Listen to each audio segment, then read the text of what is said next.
Okay, hello everyone, and welcome to a special event here.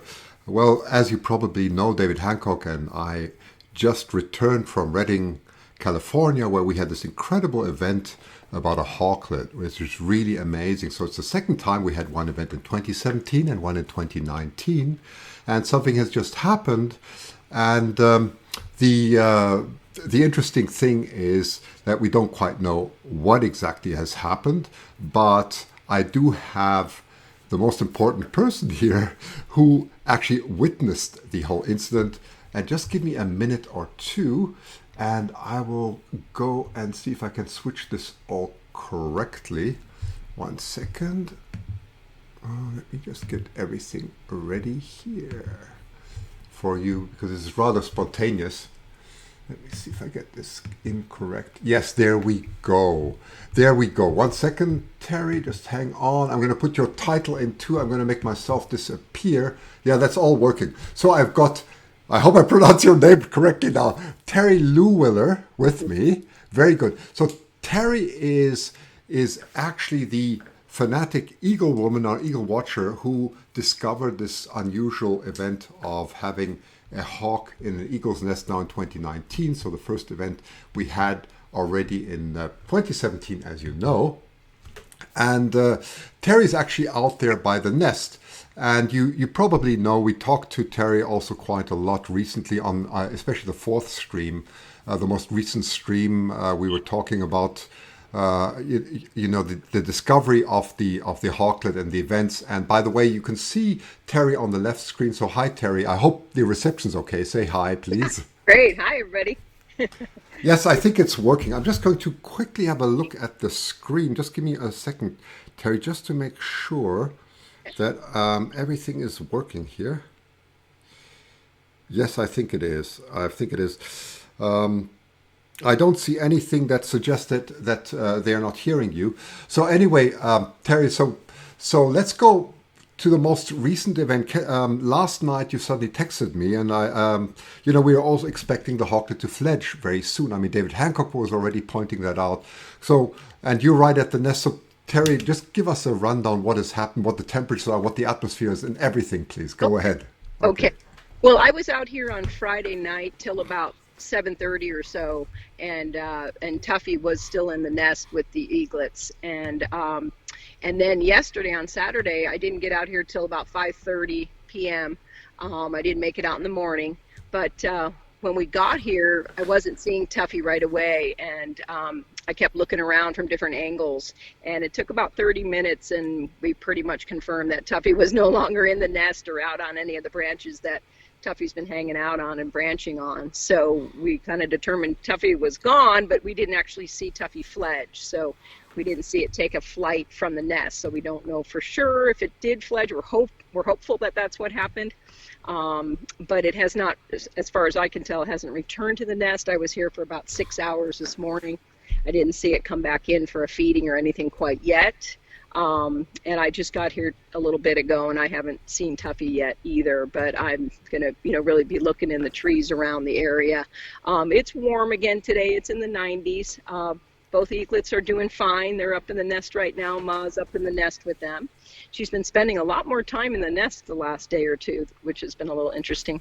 And she was feeding them this morning, which they just started self-feeding earlier this week. But she went ahead and fed them on 2 occasions this morning. And that's when I thought that Tuffy would come back to the nest for the food, because I had heard Spunky did that. So when Tuffy didn't come in, I was a little concerned, but it was very breezy this morning, and it really wasn't great flight weather for someone who's not a great flyer yet.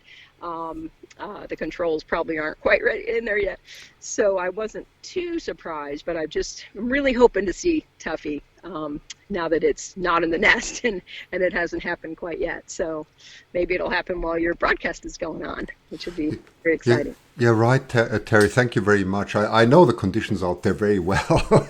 I mean, it's they are really tough. So the word "toughy" is really very appropriate. Yeah. I mean, what you can't see at the moment, Terry, is the viewers are able to see on the right hand of the screen. I'm just doing a playback of the very first day of broadcast where they also see you. And if you look carefully, you can see Tuffy is actually on the very right limb there, hidden, quite hidden.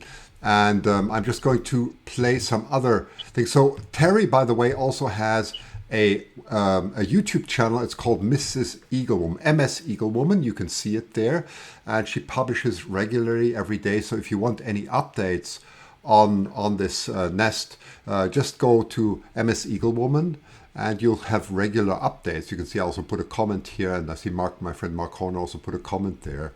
So that's a very good source in case you're looking at one. And the other one was the FORE, which was, give me the abbreviation again. Just what was it for? What did it stand? Yeah, Friends of the Redding Eagles. That's a Facebook page that I run, and I just decided to put the Tuffy stuff on there because we didn't actually end up having any babies this year. And so I thought, well, this would be a good spot because, it's kind of a public forum so I'm doing all my updates on Tuffy on that page. So Friends of the Redding Eagles on Facebook. That's right. And we met this wonderful group. Terry invited us for lunch. It was really a wonderful group, very dedicated group of, I saw only women, is that right? No, yeah, you think. There's several men, and there's several couples that weren't able to make it. It was pretty short notice because we didn't know what David's schedule was going to be that week. So yeah, right. It was pretty short notice, but we were glad we had a good turnout. They were excited to meet you guys. Yeah, that was wonderful. And you can, by the way, see on the right-hand screen, that's a video I put up last night, a comparison just to show you some of the scenes that we had in 2017 and then going to the 2019 Readiness backwards and forwards between the two. And you can actually see it's very similar. You can see how Tuffy in this case is very assertive, and you will see exactly the same in the 2017, the way it's flapping its wings now and so on. So you see a lot of parallels. We were a bit more fortunate in the 2017 event that it was easier just to because it was in a residential neighborhood. It's very, very easy to maneuver at different angles. And Terry has a very difficult constraint here, and that is early in the morning the sun goes directly into your face, and it's very difficult to access it from other angles. Terry, I don't know if I've lost you 1 second. Are you still there? Yeah. Okay, good. Good, excellent. So I'm just explaining the differences here. And that also made it a lot easier, of course. That's something that David Hancock already pointed out, that once the hawklet fledged, it does hang around the nest for quite some time, at least a week or 10 days. And that is what we had. That's what we remember from the Sydney nest. You can see that it was July. I think, as far as I remember, the hawklet fledged somewhere around the 20th, 23rd of June, if I remember correctly. And it was hanging around at least another 10 days. And I remember all the calls of going back to the nest and so on. So this is what Terry's also hoping for, because it's rather difficult for the little one to survive otherwise, right? Right. Yeah, so that's why it's just hard because it's a forested area, so it's hard to pick it out. I think, eagles, even though the young eagles are dark colored, but they're larger and they have bright yellow feet that I can find pretty easily. And I've followed more, fledgling eagles than I have hawks. So I don't really know where to look or, what exactly to look for. So it's making it a little bit challenging. But, I'm just going to keep coming out here. This is kind of our regular hiking spot. So it's not a problem being out here, but it's just hard to find it in these trees. Yeah, Terry, I'm going to give you some questions. Thanks again to Osprey Mama for hosting. So I'm seeing the questions come in right here. 1 second, just give me a second. I'm just looking at my screen here. I have to find where is Osprey Mama's screen. Here it is. So DJ says, has Terry heard Tuffy in the area? That's the big question, right? Have you heard Tuffy in the area? Yes, I did. I thought I heard Tuffy this morning because when the eaglets were being fed, I was hearing a little bit of a begging call. But I do know that sometimes, when one eaglet's getting the food, the other one will make that begging call. So I can't confirm that. And I was just hearing a begging call when we first got on the line, and I thought I was hearing a begging call coming from a distant spot over here. So I'm looking in that direction and trying to see if possibly Tuffy's there. And I thought I saw it fly this morning too, but I'm not 100% sure. So That's quite difficult because of all the trees. I remember that. You get a very small window, really, or gap where you have to identify a bird, right? So Right. so you couldn't say whether that was a juvie you saw or whether it was an adult, right? Well, yeah, I couldn't even tell if it was a red tail or not. It just looked like a smaller size raptor, but I just didn't get, I couldn't find it once it landed in the tree, so I couldn't confirm it, that it was a red tail or it was Tuffy. So, Yeah, and Terry, now some of the good news is this has become a very popular event, which we're very happy to hear because it's wonderful, that the world can share an event like this. So when David and I were out, of course, there was a local reporter there showing showing a lot of keen interest. And now I've heard that it's just been published in USA Today. Is that correct? yes, a local newspaper reporter said that after they did their story in our local Reading newspaper, the Record Searchlight, that it got picked up by USA Today. So, yeah, it should be going national here, maybe today or tomorrow. So that was exciting. Yeah, whole world can learn about it. Well, I think that's absolutely wonderful. It's something that Mark told me. Mark Horner, my friend, told me because he comes very much from that sector. He always said the big question is always, will there be the jump from the local to the regional? In this case, the national news, and it seems like it has made it, which is wonderful. Once it comes to that level, there will be a lot of interest. Hopefully, not too late. Hopefully, the Hawklet will come back. So, but Yeah. it's wonderful. It has come to that stage, right? Yes, yes, exactly. Yes, that's always great to share this. Yeah, I'm just looking at the here. Diana is saying, is it possible Tuffy could end up with another red-tailed hawk family in the area? What do you think? What do you think, Terry? I just from hearing what David Hancock was saying, I really feel like Tuffy probably imprinted on the eagle family. So I think that, there would be some type of a bond with the eagle family is my thinking, but, I don't know for sure. This is obviously the first time I've ever witnessed this in person. I did follow the Spunky story, but, and just hearing what happened with Spunky, it sounded like he kind of hung out with his eagle family for a while. So, yeah, I feel like it's going to probably hang out with the eagles more than a red tail right now. But, yeah, we'll see. We'll watch and see for sure. By the way, also hello to everyone on Facebook. I see lots of people, of course. I see Kit Maggie's also there. Maggie from Florida is there. Patrice, Sandy, Tonya, Sue, Donna, Jane, Luis, and so on. Thank you very much. If you got any questions, just put them there. I'm watching both YouTube and Facebook, and also Osprey Mama kindly enough is doing a lot of the watch, which is very helpful. So this is your big chance. This is a completely spontaneous broadcast. I must say, it's much nicer to sit here in my studio because I know what it's out like. I know what it's like out there when you broadcast. Well, the mosquitoes haven't come quite yet. So. The mosquitoes haven't come. I mean, goodness me, and by the way, I'm wearing these headphones so that we don't get an echo from Terry. Otherwise it would be coming back. But I can tell you, it's a lot more comfortable. But I can say one thing: I so enjoyed the broadcast. With everyone there was Terry, there was Kit, there was Jamie, there was, of course, there's someone else. Okay. Everybody was there, and of course David Hancock was there, which was wonderful. He did the most marvelous narration at the age of 81. It was absolutely incredible how, with what dedication this man went from early mornings till late at night. And I can tell you, Terry, he was incredibly exhausted when he came back. I was exhausted. I didn't drive 12 hours. No, plus 10, 2 hours at the border, we did. Yeah, he's incredible. He's incredible, that man. I tell you what. Wealth of knowledge. So it was wonderful having him here and you here documenting this for us. These were great. Yeah, and David and I were actually discussing what the next steps are. So there will be definitely a documentary. I'm not going to give all our secrets away, but there will be definitely a documentary that's going to involve everything, for sure. That's going to be, because there's some very interesting questions that are unsolved that David believes. He's such an experienced biologist that he believes he has some hints, a lot of questions that have been asked that actually don't have an affirmative answer, and he's going to do further research. So that's something is probably going to follow in October, November at that Um, time. So I think that's something really to look forward to. One second, we have another question. I'm just seeing. Thank you, Osprey Mama. Tiger Lily says, when an eaglet accidentally fledged, the parents will feed the baby on the ground with the eagle yeah, parents. Do you think the eagle parents will feed the hawk if it accidentally fledged? That is a brilliant question. yeah. Wow. Yeah, I think so. I think they will treat it as one of their offspring because it is one. You know what I mean? Hmm.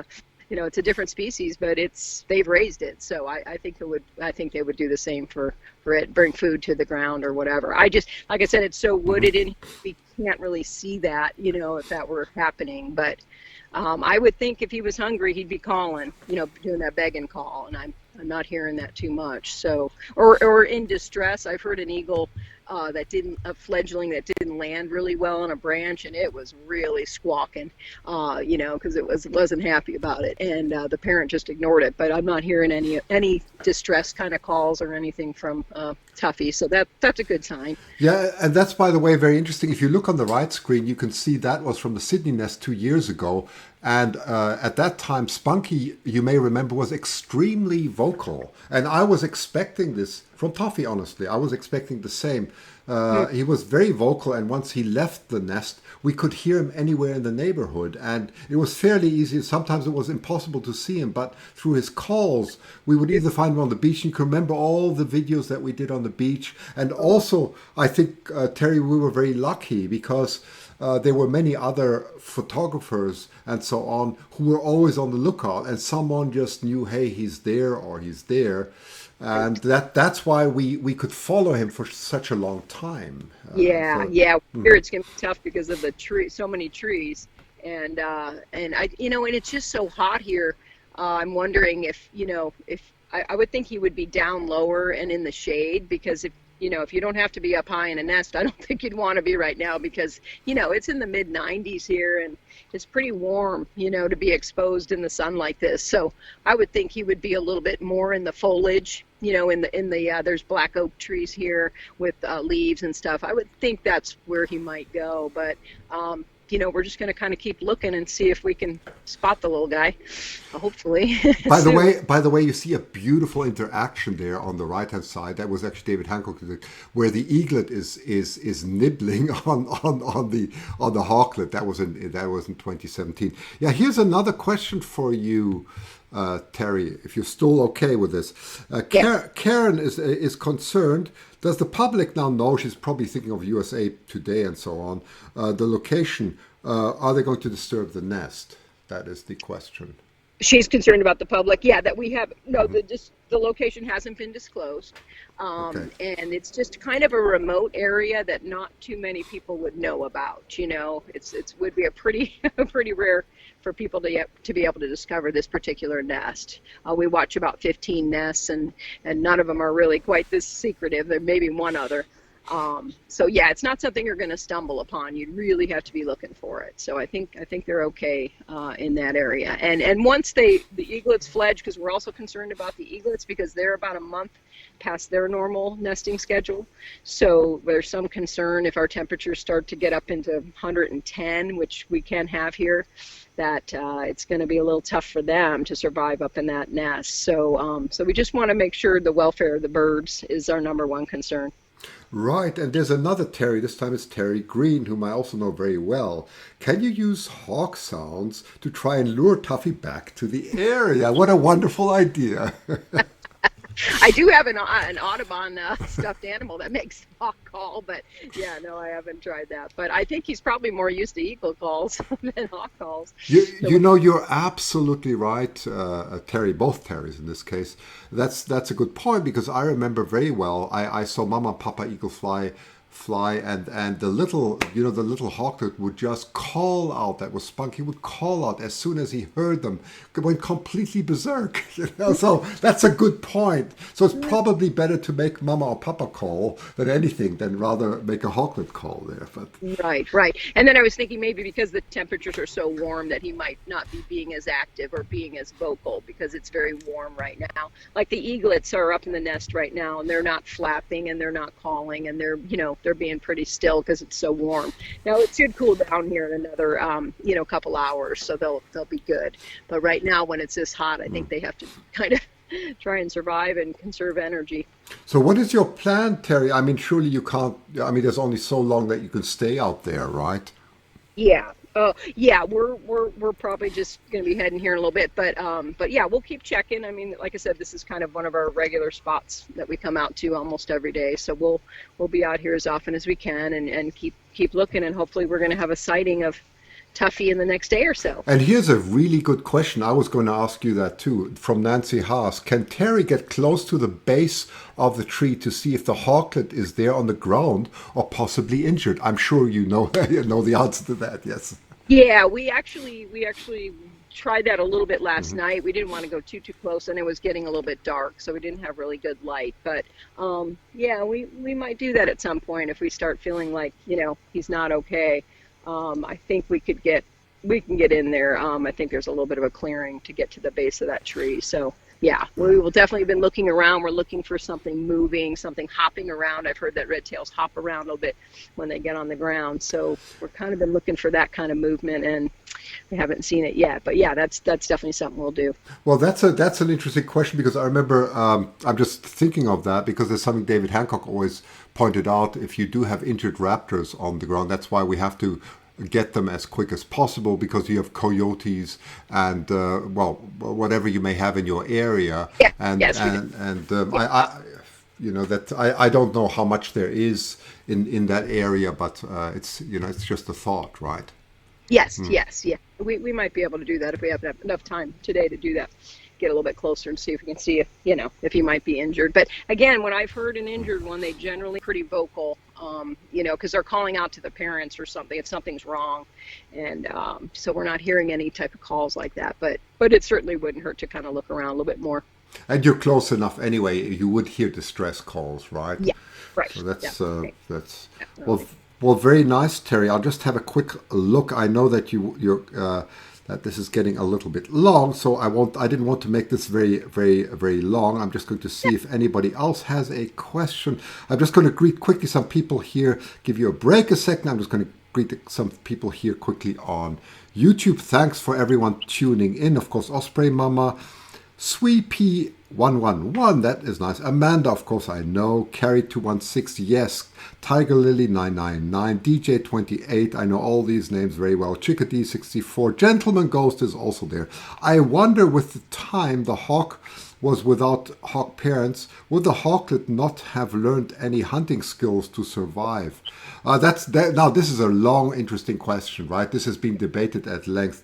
Terry, do you want to say something to that?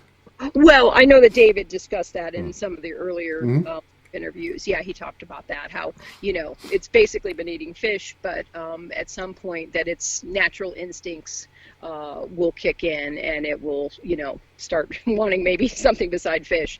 But it won't have the hunting skills, I don't believe. I know the eaglets don't have really good hunting skills when they're really young, so it might take a while for it to be able to develop that. So my guess would be that it would depend on the adult eagles for food for a while until it does develop those skills, just like the eaglets do. So that's what I was expecting to see. So hopefully, Tuffy will return to the nest and get fed a few more times and, until he can develop those skills. And Buddy Scott has a quick question. Christian, how's David doing? David's doing fine. I can tell you on the first day when I called him, he was absolutely exhausted. I'm not surprised. I mean, traveling with David is quite an adventure. I will not tell you. What an adventure. I can only laugh my head off. Oh, I won't tell the stories here, but I can tell you it's a crazy story. I mean, it's just so wonderful. Anyway, so David's doing fine. He's really doing fine. So that's good. As you know, we really enjoyed his unique narration. It's like having David Attenborough right next at an eagle nest when when David talks. Okay, so that's fine. Okay, here's another question from Diana. Okay, sorry. Terry, would you be able to see if the hawklet was laying in the nest? That's a great question. Couldn't it just be in the nest? Right, that's the question. Well, if it were just laying in the nest, it wouldn't be alive at this point because we've I was here for 6 hours this morning and several hours last night, and there was no movement at all. So it would get up. He was very active. He didn't get down in the nest very often at all this past week. So he was always up high. So yeah, if he was alive, I don't believe he'd be down in the nest. So. Okay, very good. Well, Terry, I think that's fine. Thank you so much for all the updates and so Okay. on. And Yeah, I and we'll take a look around, and then if we see anything, I'll definitely let you know. Okay, and I'll also let you know if Terry has any updates. We might spontaneously get online again, and if not, you can always look at the FORE Friends of Reading Eagles, right? I think Right. that's where you update, or of course on your own channel. I'll just show it again on the right. 1 second. That is MS Eagle Woman, so Mrs. Eagle Woman. She publishes there regularly, and if there are any updates, you will probably see them right there. Right. Okay, 1 second. Yes. I just have to put this back one. There you go. That's all about Tuffy, the red-tailed hawk that flies out to the branch on the right of the nest. It typically was always on the right, or depending which direction you're from, but from our direction, hidden nicely, right? Yeah, well, he did the last night. He did move out onto the left, which was a really nice spot for photographing and videotaping. You could see the full front of the body, and it was just beautiful. And the lighting got real pretty that last night, or that Wednesday night, anyway. That I was out here, it was really gorgeous. So I was happy to see that. Yeah. Had a good look at him. He really looked like a red-tailed hawk at Yeah, that point. yeah. Actually, I'm just looking at Facebook. Hi, Desiree. Desiree is also there. Very nice. Desiree is a brilliant photographer, the same as Liz on the Southwest Florida nest. Very nice to see you here, Desiree. Just a quick question I see here from Patrice. Could anyone fly a drone to check on him? I can probably answer that, but let Terry answer this one.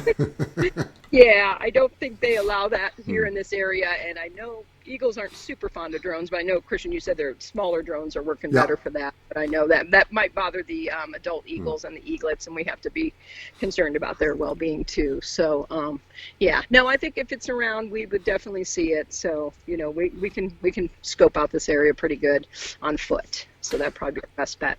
Yeah, the absolute expert on drones, by the way, is Professor David Bird. Oh, Professor bird, yeah. David Bird, he is the absolute drone expert on birds. He knows all the interactions. It's more a question really of legal, probably, than anything else, if you keep sufficient distance, but I think you would not get a permit there where it is in Where we order are. in order There's to some fly it. trees. So. I think there's too many trees for Yes, that. It yes. wouldn't really show up too good, I don't Yeah, think. but anyway, even if one could, it's a question of permit. I know that in Canada now the restrictions are much worse, and in the United States too, and it's because of the constant misuse of flying drones in cities and near airports Yeah. that have caused a lot of hazards and Yeah. have become very serious. So it's unfortunately very difficult nowadays to fly a drone in any protected areas. Okay, that's the short answer. Right. Right. Okay, Terry, I'm going to let you go now.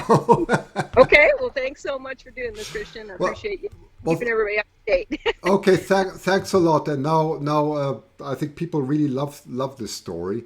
And yeah, we'll oh, she's gone now. Okay, it's okay. Anyway, let me just put the big screen back on here 1 second, so you can let's see. So I will just show you some quick. 1 second. Here is. Let's just do this one again.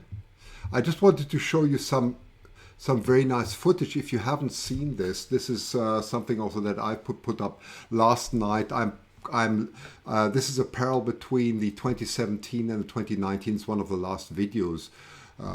Just shows incredible scenes like you've probably never seen in your life before. We were very fortunate to take these, and it's an absolute privilege to be able to show these again right now.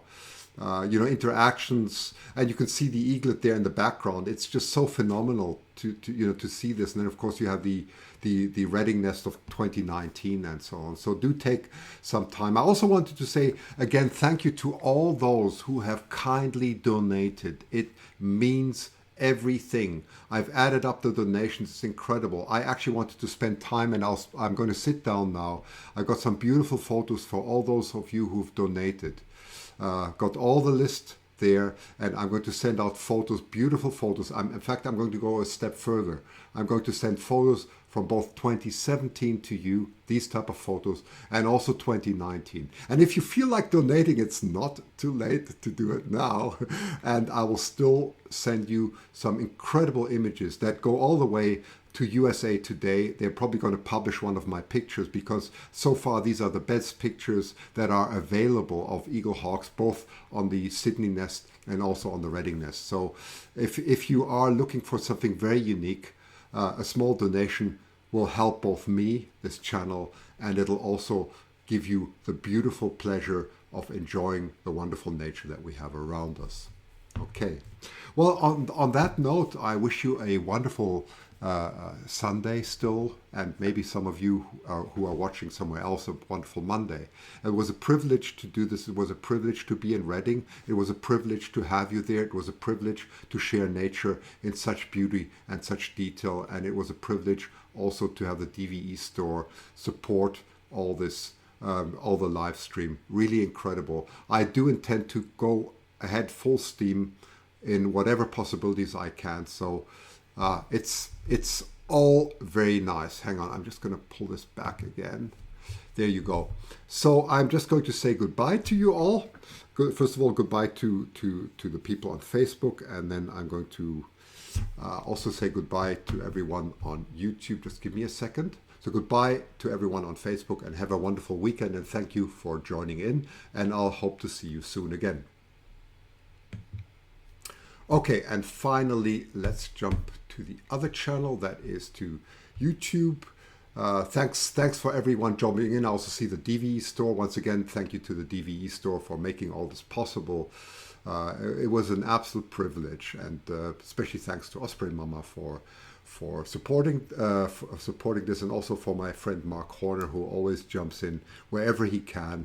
That's all behind the scenes to help wherever possible. I really appreciate that greatly. Thank you, Peggy, for a donation there. That is wonderful. Well, so also there's also going to be a photograph coming your way. You fully deserve it. And thanks to everyone. Also those who have contributed by PayPal, by the way. I will also send images from both 2017 and 2019. Again, very unique, and they have been published in National Geographic before. So it's absolutely wonderful. Okay, on that note, thank you very much, and have a wonderful weekend. Goodbye, and see you soon.